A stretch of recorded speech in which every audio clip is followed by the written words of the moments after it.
Loading. Oh, there we go. All righty then. Good morning, ladies and everybody else. It's Dr. J, and I realize my Santa hat is a little too red and white for this background, don't you think? But I am here to give you a few announcements, warm up the room before our extraordinary gathering today.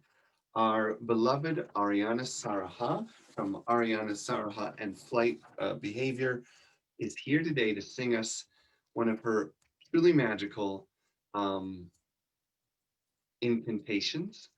And so, after my announcements and a little centering, we will just move right into her blessing. Now, first announcement I want you to know, if you haven't seen it in the newsletter, is that if you think back to the last Christmases, one of the things that made our Christmas Eve services so spectacular was Ariana singing. And she, as inspired by us, has recorded two of those immaculately. And you can get that through her website. We're providing a link.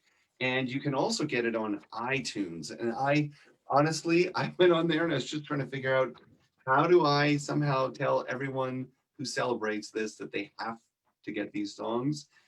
They're gorgeous. They're absolutely gorgeous. So I mean it, get it. Um, and then we'll repost that link later today. Monday night, in the spirit of winter solstice, once again, our very own dear Reverend Mary Jo will be hosting a live Zoom solstice ceremony from 7 to 8 p.m. Tuesday night at 7:30, I will be doing a live reading, a book called How Murray Saved Christmas. It is fun, it is irreverent, it is silly, it is my favorite Christmas book. It is for kids of all ages. I think it's a little more oriented towards adults, but kids love it. My daughter's 3.5. She wants me to read it all the time. Then we have a Christmas Eve, and that's I think we might also have the Tuesday 2020 discussion group. So let's not forget that. That's coming up on Tuesday during the day. That's at noon, and that's processing the year and how it felt. It's actually the last time we'll run it, so I think it'd be a really great day to join us. Thursday, we have Christmas Eve. That will be live on Facebook at 3 p.m. Now, you might remember we used to open our doors and have snacks and hot drinks at 3 p.m., but we're going to start our service right at 3 p.m.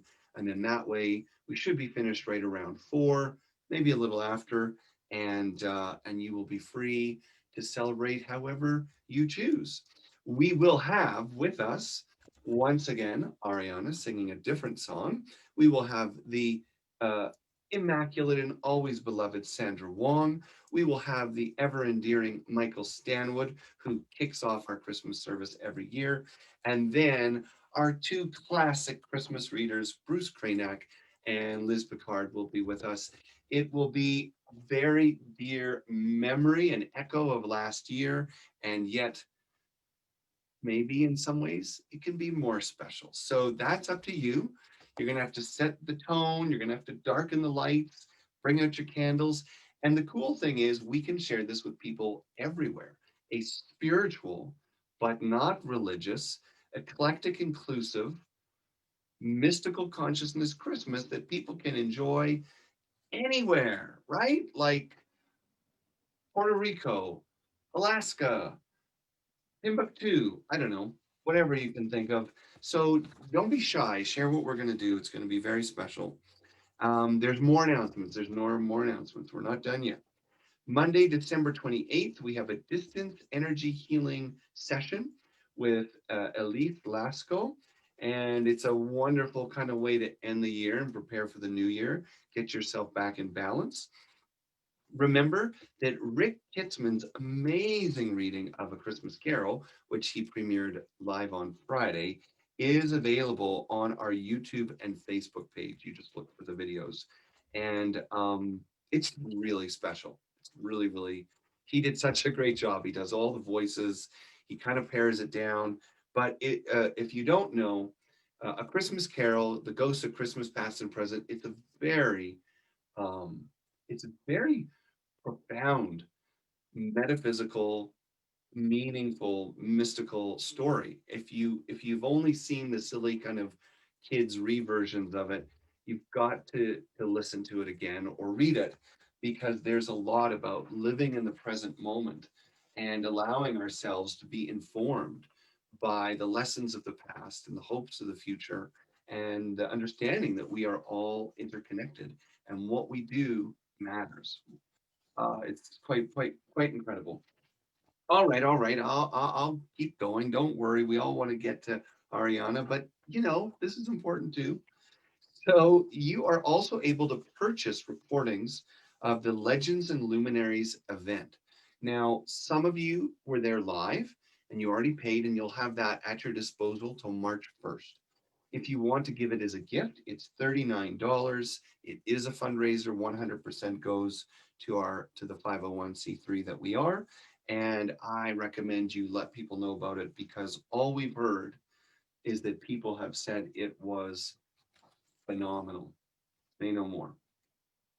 Um, Couple reminders: no community connections on Thursday. That's Christmas Eve day. So you better be busy doing whatever calls to you on that day. As Charles Dickens would say, a day where the veil between the worlds is thin. I think it begins with the solstice and arcs into the Christmas season or time.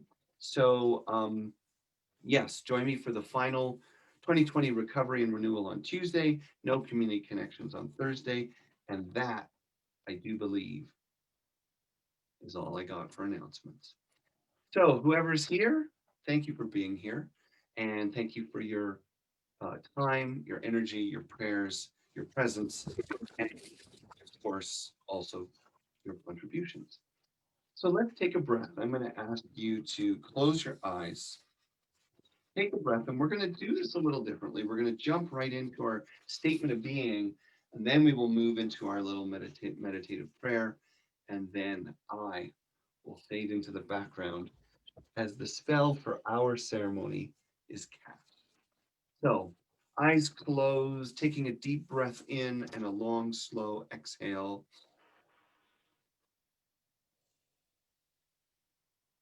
Feel yourself slowing down and settling down.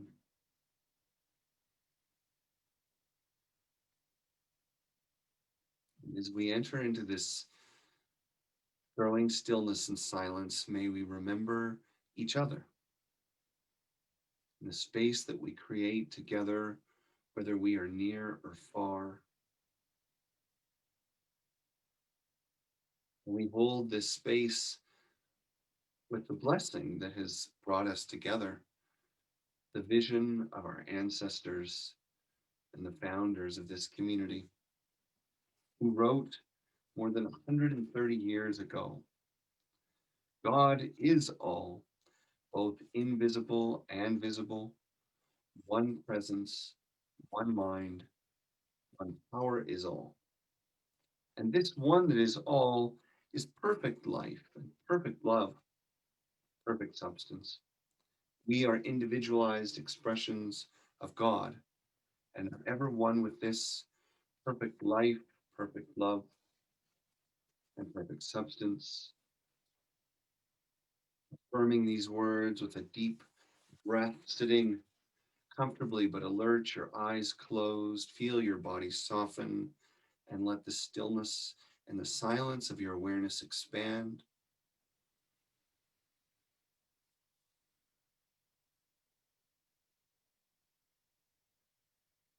Just connecting with this spaciousness, the way we may open our hearts to the expanding darkness around us, the darkness of the long nights, nearing the shortest day, the chill in the air. We are reminded of solstice for millennia as people gathered close, held their prayers to endure. to remember the light and to make the journey in health and love back to that brilliant power.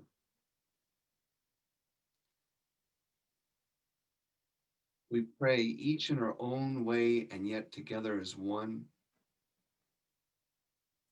that in this sacred time, when the veils between the worlds grow thin, that we would set our hearts and minds upon our deepest truths. May we honor the oneness of all,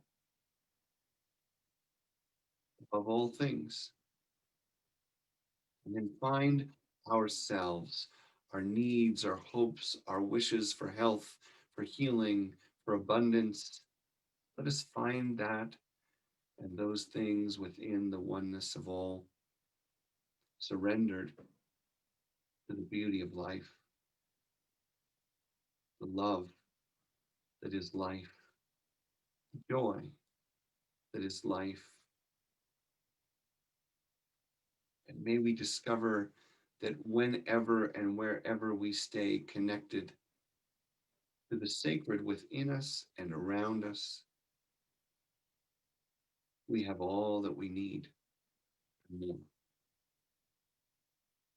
From this place, we give thanks for the generosity of this life, all the ways we are nourished in body and mind, heart and soul.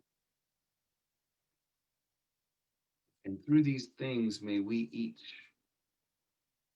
remember the light that we carry and go with love and joy into the darkness, sharing only our highest good and wishing the same for each and all. For all these things and the prayers that remain unspoken in our hearts, we lift them in to the beautiful darkness of this solstice time. And with gratitude, all that listens, all that watches over, all creatures, all beings, all life on this blossoming earth, to the dark sky above and beyond, we let go, we let God, and we say, Amen. We are blessed with this solstice song.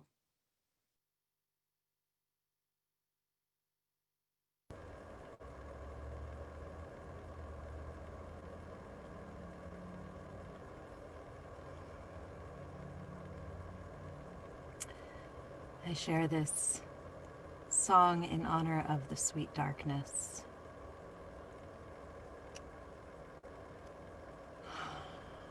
It's an adaptation of a Christmas song from Megan Chandler, who many of you may know, and she's sung at services here as well, Christmas services even.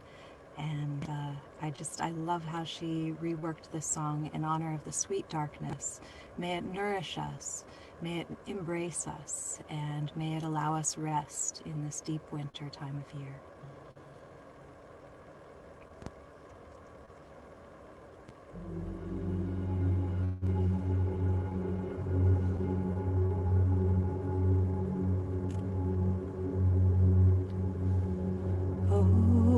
Holy night, the stars are brightly shining.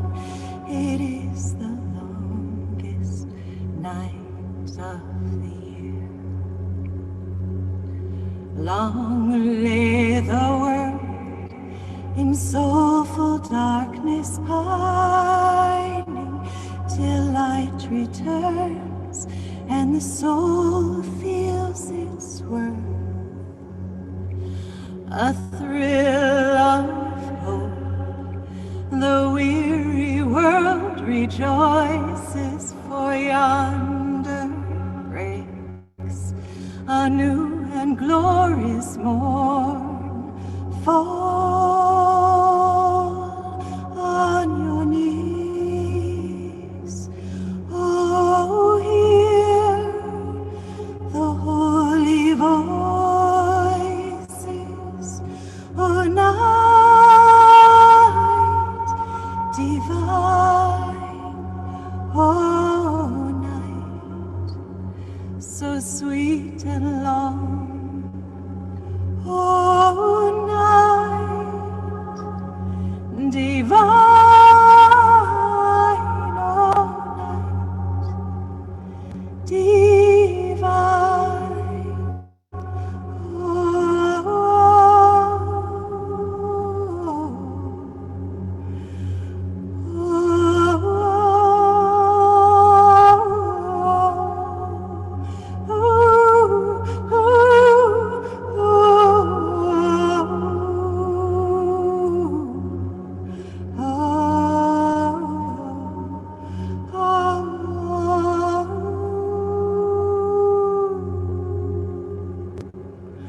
a thrill of hope. The weary world rejoices, for yonder breaks a new and glorious morn. Fall on your knees, oh, hear the holy voices, oh, night divine, oh, night so sweet and long, oh, night divine, oh, night divine.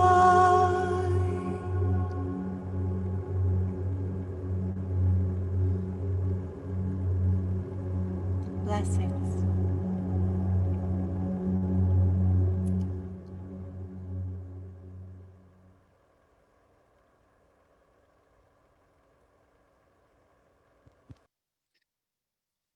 Wow. I am eternally grateful to this woman for the magic that she brings to our community, and this morning was no exception. I'm just filled with gratitude. So thank you for your gift, and Thank you. thank you for Thank you for knowing having me. technology too. Thank you for having me. It is so sweet to be here. I wish I could see everybody because I know and love so many of you and so many blessings. Mm.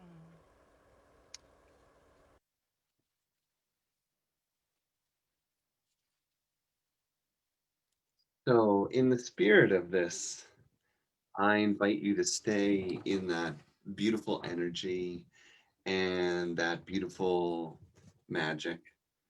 Maybe you want to close your eyes if you choose, but I have a poem for you by Mary Oliver, and it's called Snowy Night. Last night, an owl in the blue dark tossed an indeterminate number of carefully shaped sounds into the world in which a quarter of a mile away I happened to be standing. I couldn't tell which one it was, the bard or the great horned ships of the air. It was distant. But anyway, aren't there moments that are better than knowing something and sweeter? Snow was falling so much like stars, filling the dark trees, that one could easily imagine its reasoning for being was nothing more than prettiness. I suppose if this were someone else's story, they would have insisted on knowing whatever is knowable. would have hurried over the fields to name it, the owl, I mean, but it's mine, this poem of the night. And I just stood there, listening and holding out my hands to the soft glitter following, falling through the air. I love this world, but not for its answers. And I wish good luck to the owl, whatever its name. And I wish great welcome to the snow, whatever its severe and comfortless and beautiful meaning.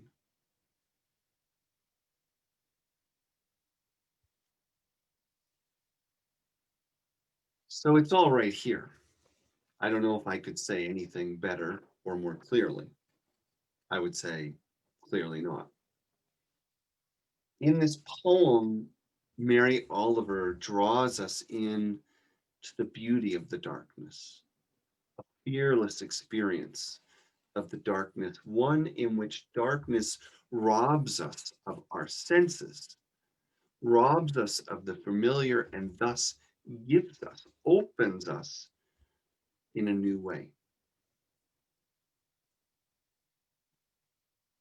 She acknowledges that there might be other ways to enter that darkness, but her choice is to enter the darkness through through the heart of wonder. And what is revealed is a kind of beauty that feeds her soul. She returns more than once to the significance of not naming the owl, not knowing what species or variety of owl.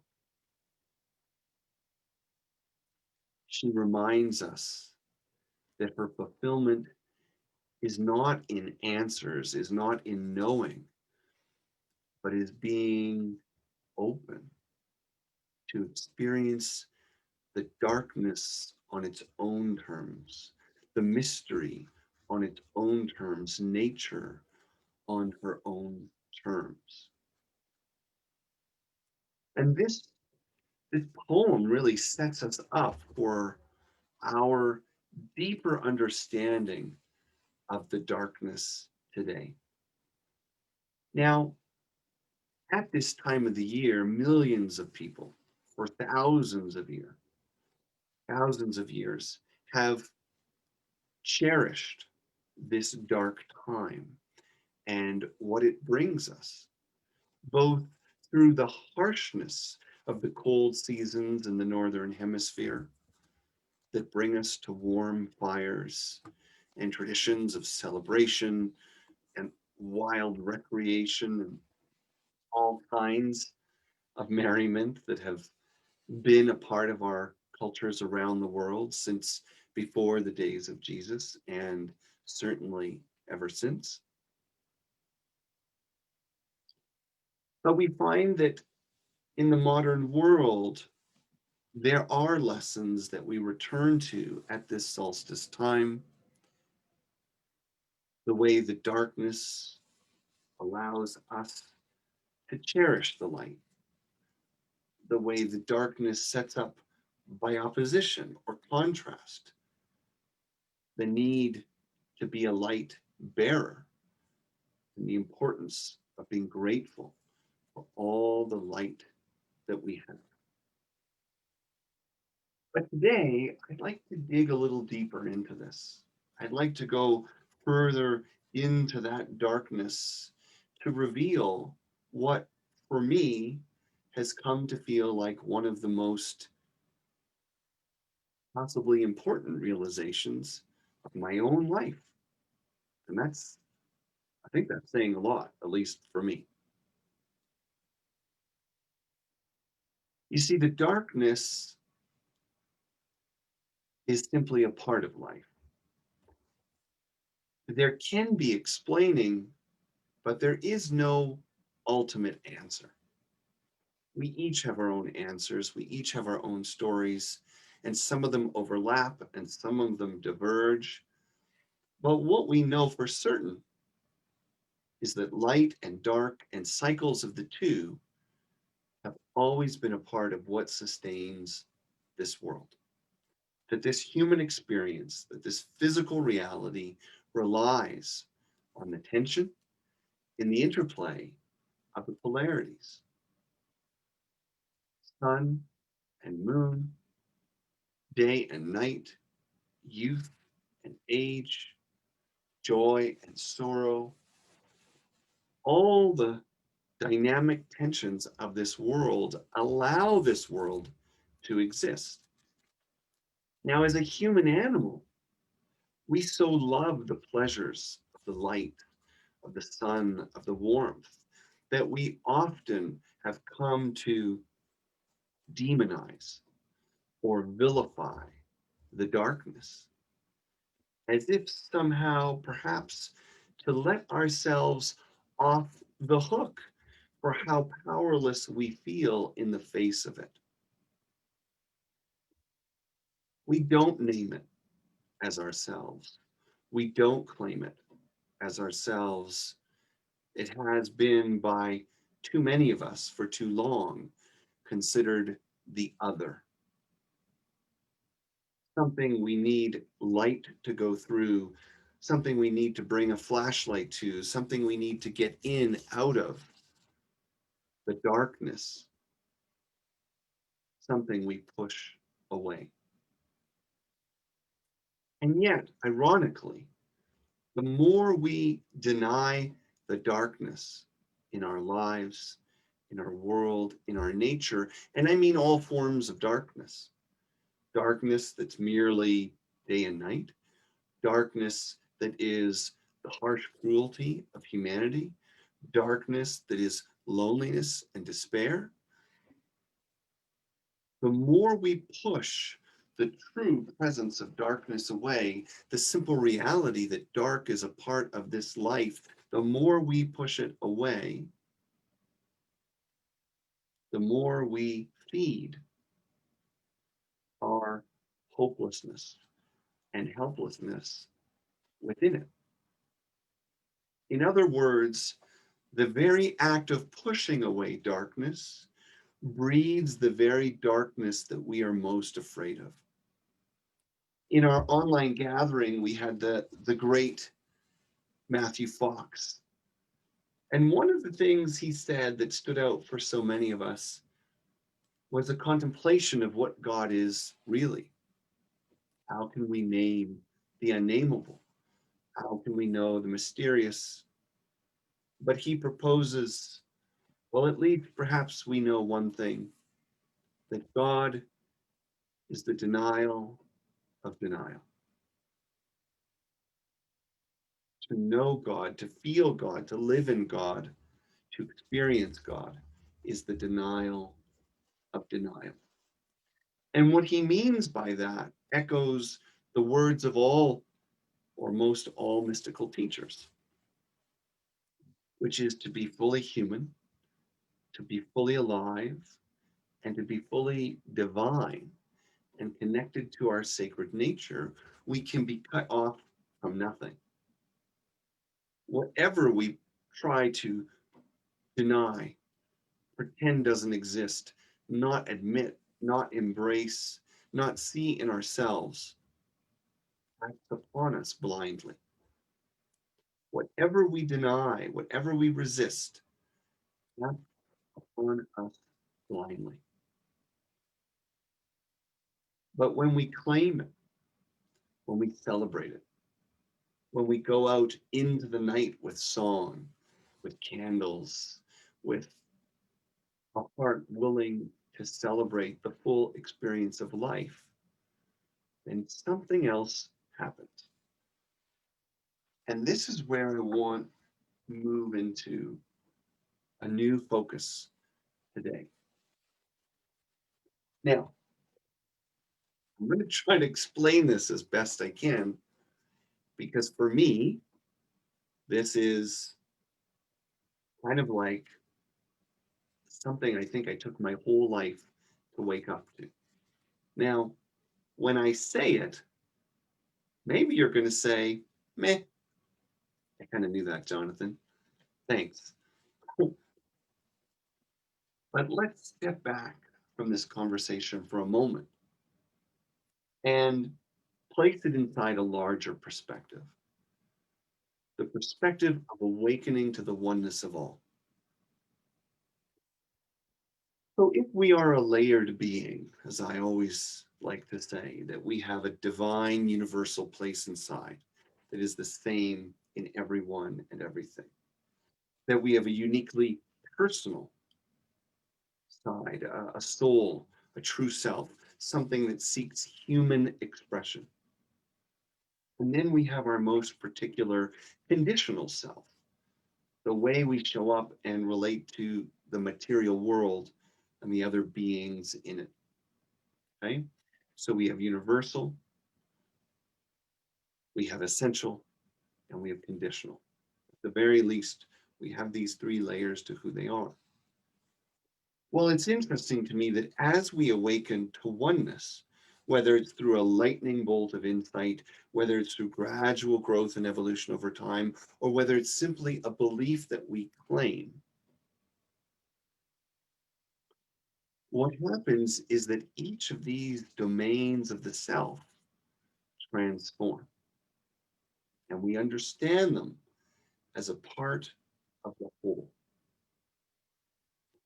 So again, we start off by seeing ourselves as expressions of this mystery that moves into the uniqueness of the self, our distinct human experience and expression as it relates to this material world of matter, nature, form. And we start to realize through the experience of oneness that each of these things, each of these aspects of self, each of these experiences of life are in fact gateways into the oneness of all, the place from which we can hold all things, light and dark and everything in between, the place from which we can allow our authenticity to arise effortlessly without striving or clinging, claiming or denying. When we embrace the oneness of all, when we experience ourselves as the oneness of all, then it begins to flow through us. At the core, the universal self awakens to the realization that everything is energy. Everything is energy. Me, you, the space between us, our thoughts, our emotions, the subtle world, the material world, all energy. No distance disconnected. Even the air between us is energy. So we are all moving, flowing, dynamic expressions of energy within energy relating to energy. And you can call that the force, you can call that spirit, you can call that God, you can call that consciousness. But in this universal self, when we connect with oneness, we are aware that all things are of the same subtle, sacred substance, energy, or spirit of life. And that awareness moves to the second dimension, the second layer or level of who we are, this place of authenticity, of true self, of soul. Then it infuses our experience of our individuality in the world, and we come to realize that we see ourselves in everyone, and we know that everyone is in ourselves. So the essential awakening, the universal awakening, is that everything is energy. The essential awakening is that you and I are not just connected, We are not just one energy body, but we are inside each other. All that you are capable of lives in me. All that I am capable of lives in you. That every one of the nearly 8 billion people on this planet are a part of my self discovery. And that my self discovery connects me, everyone on this planet, even those we resist the most, even those we dislike the most, even those we hate or fear the most. They carry keys to the self so that we might know wholeness, we might know integration, we might know the totality of life, and by being so open, have the power to love it. This is the dimension of love, self, each other, and all beings. But then we move to that third level, which is really kind of, in some ways, we often think of this as the least sacred of all because it's the conditional realm. It's the realm of stuff, of money and cars and appearances, but it's also the realm of nature. It's the realm of plants and snowflakes and honey and wine. It is the realm of all creation, the created world, or whatever you want to call it, it's the material world. And so, as the awareness of oneness surges through the layers and dimensions of who we are, we go from the universal understanding that everything is energy to the soulful understanding that we are all within each other, that humanity is more than interconnected, that we are within one another. We are a we, not a me. But finally, it merges into the way we see and feel about life and the planet itself and all beings, all expressions, all creation. And we come to learn that there is nothing outside me that is not inside me. And there is nothing inside me that I am not seeing displayed in the world around me. That the waters of this world are the waters of my body. That the air of this world is the breath in my lungs. That the very fate and future of the rainforest and the tree frog and the reindeer and the boreal forest, it is literally my future. No separation. And in that, we see perhaps the greatest magic of all, which is that all the other things we've been looking for, all the other lessons that we long for, they are living, breathing, radiant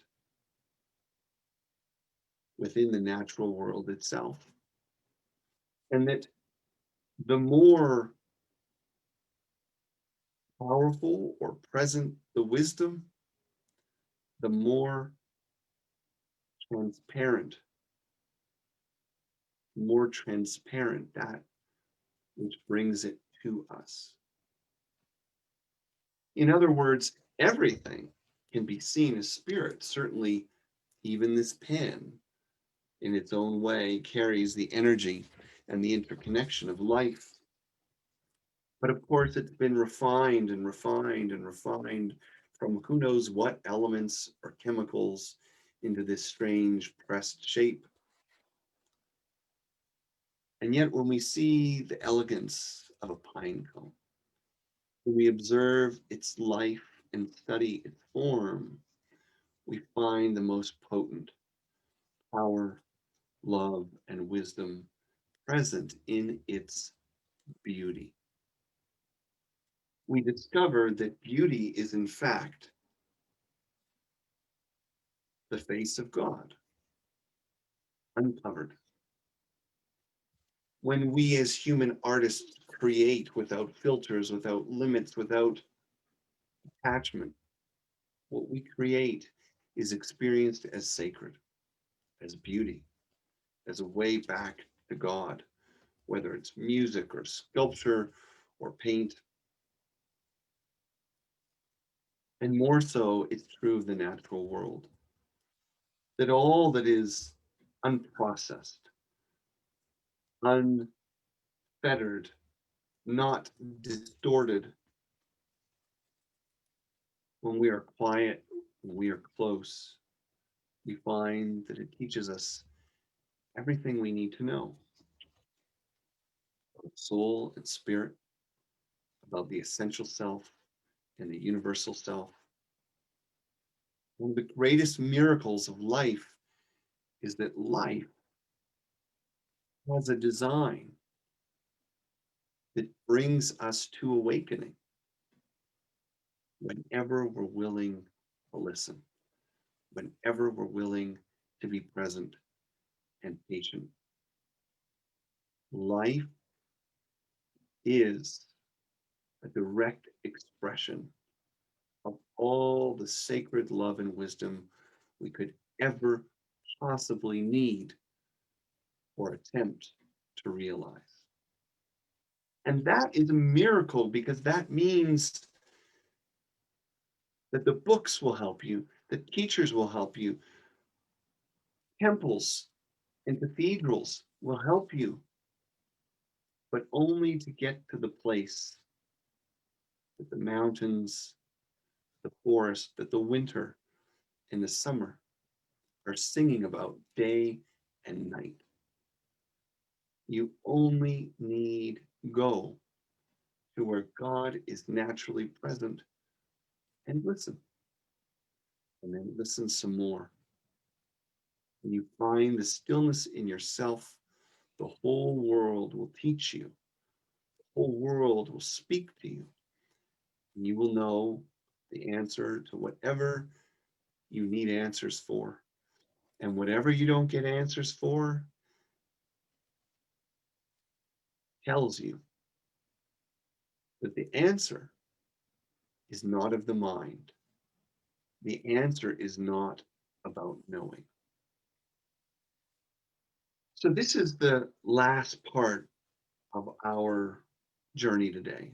We've sort of gone in what's going to be a total of 3 stages. First, reflections on darkness and the importance of darkness to be welcomed and integrated as a part of life, not denying anything.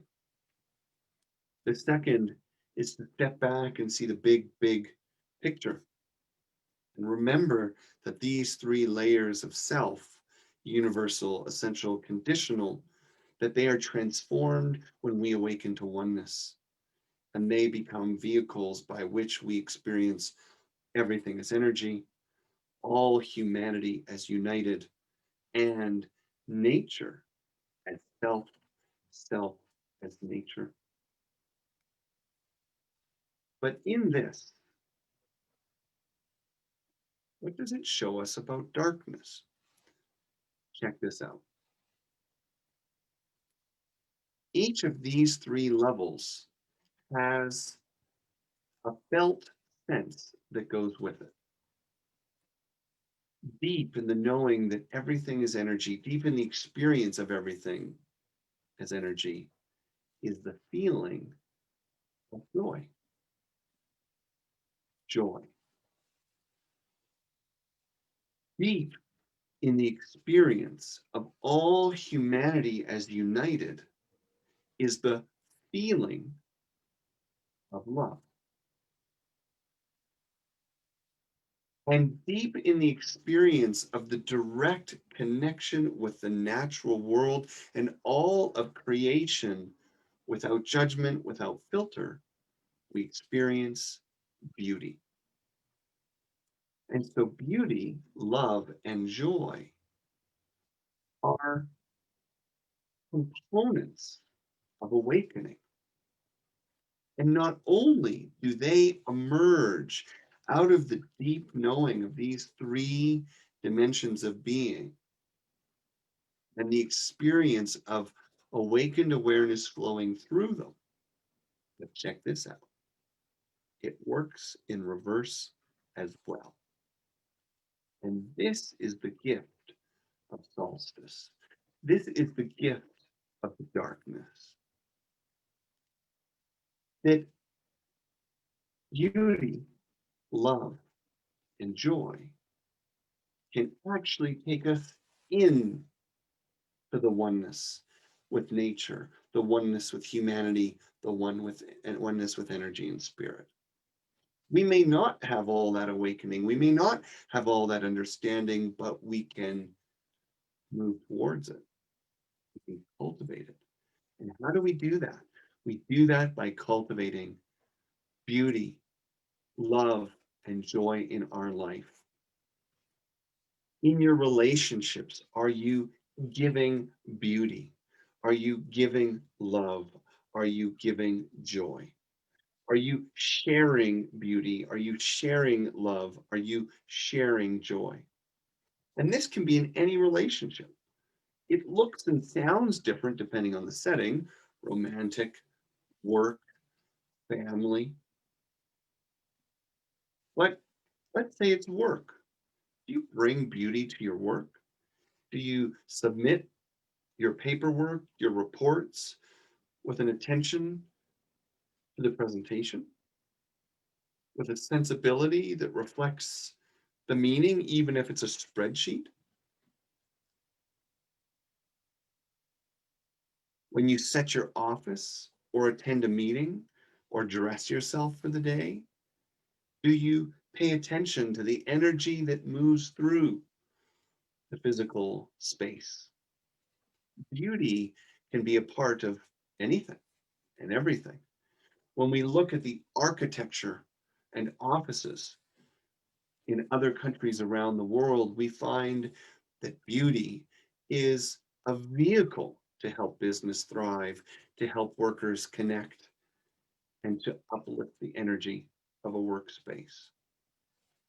Maybe we're talking about personal relationships. Do you bring joy? Are you willing to laugh at yourself? Are you willing to be lighthearted? Are you willing to hear suggestions, criticisms, or even hold the difference between you and those you love in a joyful attitude, curious, and seeking the beauty, the love that enlivens you?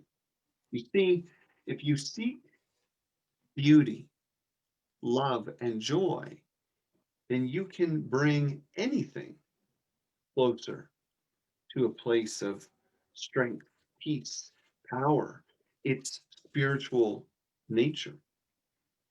But most significantly, and the big lesson for today, is that to grow the essential divine qualities of self, darkness is not just a contrast by which we appreciate them.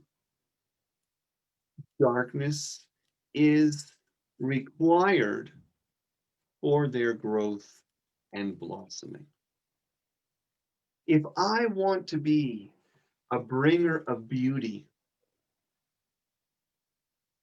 a bringer of love, a bringer of joy, and I am in a setting that is flooded with beauty and love and joy, I will know it by resonance, but I will not have the richness of claiming it and growing it. We literally need the cycles of day and night, dark and light, so that we ourselves may find, know, cultivate, and share beauty, love, and joy. And when we find the strength to share beauty, love, and joy when we're not feeling it, when we're not seeing it, when everything that we rely on to experience beauty, love, and joy has been taken, that's when it becomes ours. That's when we realize that it's been in us all along. Every single day of 2020, from the impeachment in the United States at the beginning of the year, you might forgot that, to the upheaval that followed, to the eruption of COVID-19, to the divisions around it, to the hundreds of thousands of deaths because of it, to the economic instability and despair, to racial tension and protest and violence, to the invigoration of all voices of need, from the Me Too movement to Black Lives Matter to the LGBTQ community to the political struggles here in the United States and around the world. All this supposed darkness, all these struggles, all these hard times are quite literally the fertile ground in which your highest dimensions will thrive: beauty, love, and joy. When you find beauty, love, and joy in the darkest moments, they will take deep roots and they will grow strong and tall and high in your life like an extraordinary, eternally blossoming tree. You see, in the natural world, we need sunlight, water, and rich soil to grow things. But in the metaphysical world, remember we talked about the tensions, the paradox, the opposites. In the metaphysical world, the truth of the soul is different. Where it is dry, where it is dark, where it is brittle, if we find the light within, we will know it in an unforgettable way. And it can and will grow, and we do so by sharing it. That's all. Share beauty, share love, share joy. And what season, by coincidence, has been built consciously and unconsciously to help us practice this? What we call the holiday season: Christmas, Hanukkah, Kwanzaa, Solstice, sometimes Diwali, depending on the year, sometimes Ramadan, depending on the year. But we find that our cultures long for this darkness so that we might celebrate spirit again. We may not know it, we may not name it, we might think it's crash commercialism, but let that judgment go. And in the darker moments of your life, just look for it. You could be sitting in the waiting room of a hospital. You could be lying awake in the middle of the night worrying about paying your bills. You could be distressed about people and things that you've lost throughout this year. But in those moments, believe it or not, there is still love. There is still the ability to find joy through tiny measures of gratitude, tiny measures of forgiveness, tiny measures of appreciation. And there is beauty. There is beauty everywhere. And sometimes, yes, it's dark and haunting. Sometimes it's surprising and unexpected. And we are fully present with a heart and mind open to spirit. We will find the brilliant light of beauty, love, and joy everywhere. And so this is my wish for you in the solstice season. And I hope that you will take this message to heart. and maybe even attempt the practice of exploring love, beauty, and joy in your life. So, I want to thank you for being with me here today. And I also want to say that even though this isn't the last gathering of the year, we have Christmas Eve on the at 3 p.m. Mountain Time. We have a whole bunch of other activities, readings, and New Year's, and then our Sunday gathering on the 25th. We have lots more times to connect, but I do want to take this opportunity to thank you. Thank you to everyone here who has continued to reach for the light throughout this year of seeming darkness. I want to thank everyone here who continues to take the time to look for answers, for growth, and may you learn to love the questions. I want to thank each one of you for your generosity today and always, the donations that have kept our community strong. We, in fact, since COVID started, we haven't lost money. We lost money before COVID, but we have stayed strong and we continue to stay strong through your gifts, through your donations. I want to thank you for believing in the spiritual path and realizing that there is such a thing as a life that affirms that there's more to who we are than just the stuff we have and what we do. Before I close, I want to remind you of the poem Snowy Night by Mary Oliver, which I'm going to read as my closing prayer today. I want to remind you of the incredible Solstice event tomorrow night with Mary Jo, Ariana's gorgeous CD. It's just 2 songs, so it's very affordable. I really suggest you grab it and share it. Tuesday, How Murray Saved Christmas, live with me. That'll be fun. Christmas Eve at 3 p.m. on Thursday. Monday, the 28th, healing session with Elise Lasco. Christmas Carol, read by our president, Rick Kitzman, is magnificent and on Facebook and YouTube. Uh, purchase recordings for the Legends and Luminaries events. And there is no community connection on Thursday, but yes, Tuesday, the final week for exploring the impact, the insanity, the gifts, and the wisdom of the 2020 experience. So that's all for today, folks.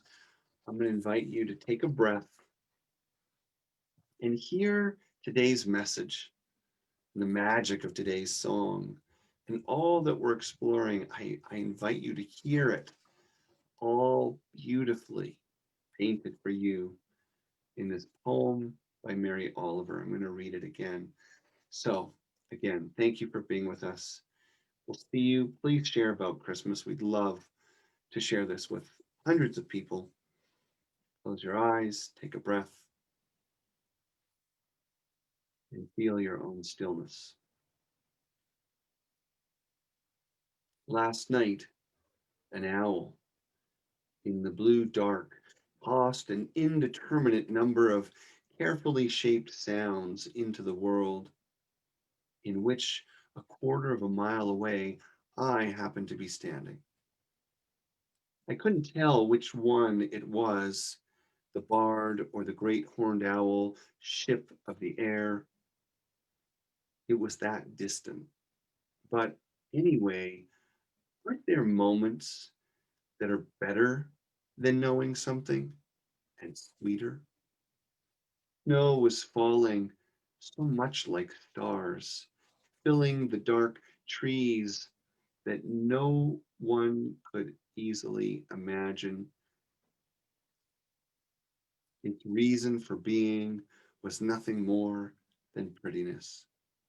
I suppose if this were someone else's story, they would have insisted on knowing whatever is unknowable, would have hurried over the fields to name it. The owl, I mean. But it's mine. This poem of the night, And I just stood there listening and holding out my hands to the soft glitter falling through the air. I love this world, but not for its answers. And I wish good luck to the owl, whatever its name. And I wish great welcome to the snow, to the darkness, whatever its severe and comfortless and beautiful meaning.